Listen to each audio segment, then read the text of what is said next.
السلام عليكم ورحمة الله وبركاته، حياكم الله. بالأمس يا أخوان، فيكم تعتبروها مناشدة لأهل تلدو بالعموم، وبالأخص المناشدة لأهل تلدو. محافظة حمص أو محافظ حمص شكل لجنة اسمها لجنة الغصب، سميت بلجنة الغصب.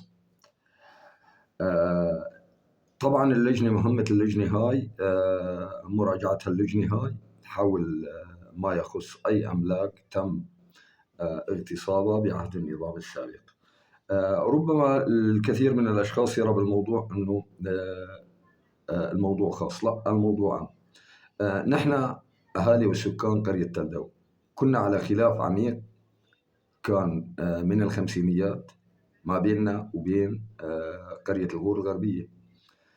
قرية الغور الغربية طبعا في حوالي أكثر من 3000 دنم مشاع، وهي الملكية تعود لأهالي تلدو، ملكية تعود لأهالي تلدو، لأنه وقت اللي عملوا في بدايات الفرز بقت هاي الأرض بدون فرز، بقي عندنا أسماء في تلدو من أبناء تلدو بقوا بدون أرض نهائيا. يعني هناك الكثير والعديد من العوائل التي لا تمتلك شبر واحد في تلدو، أي شبر أرض في تلدو.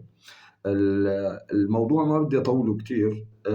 الموضوع في نهاية حقبة حافظ الأسد والتدخل الإيراني والدعم حافظ الأسد النجس لإيران، فدخل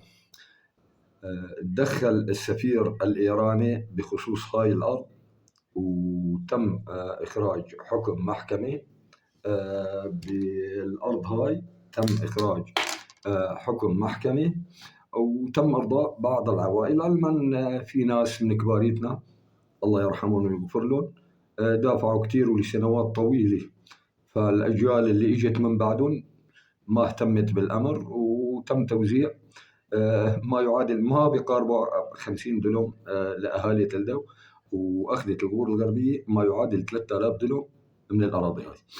نحن حاليا كأبناء تلدو والمفروض علينا ككل نبدأ بتوكيل محامين وإيصال هاي القضية إلى هاي اللجنة اللي موجودة بحمص، لأنه الأرض هاي تم السيطرة عليها من خلال السفير الإيراني، ليست بحكم محكمي. 2 تناسبا أرض تلدو أرض ضيقة جدا جدا جدا جدا تناسبا مع السكان ومع العوائل اللي موجودة فيها، وهاي الأرض تم اغتصابها من أهالي الغور. فنحن كأبناء تلدو حاليا أنا بوجه النداء هذا للمختار بالدرجة الأولى، المفروض المختار، ونبدأ بعمل لجنة أساسية نبدأ للعمل بهذا الموضوع، ونوكل محامين حتى لو كلف كل عائلة مننا الشيء القليل بحيث نحصل على الملكية هاي، لأنه هاي لا ملكية عامة ولا شيء، هاي ملكية لتلدو حصرا. ملكية الأرض هاي لتلدو اللي هي أرض المشاء. أولا نحن بالنسبة لنا كأبناء تلدو يعني لا نملك عقارات حتى للبناء. 2 المناطق اللي عم نبني فيها هي عن مناطق زراعية لا تصلح للبناء، حقيقة لا تصلح للبناء. وإذا بدنا فعلا كان هناك تأسيس لتلدو الجديدة المفروض تبدأ بهاي المنطقة.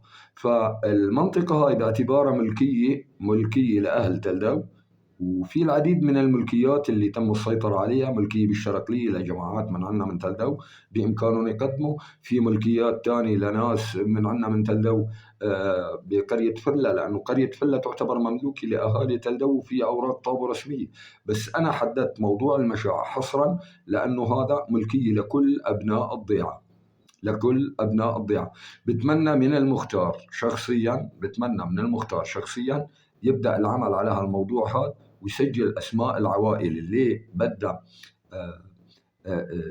تدافع عن هالقضية هاي، مشان يشكل هالقضية قضية رأي عام وليست قضية شخصية وليست قضية تخص إنسان أو فرد.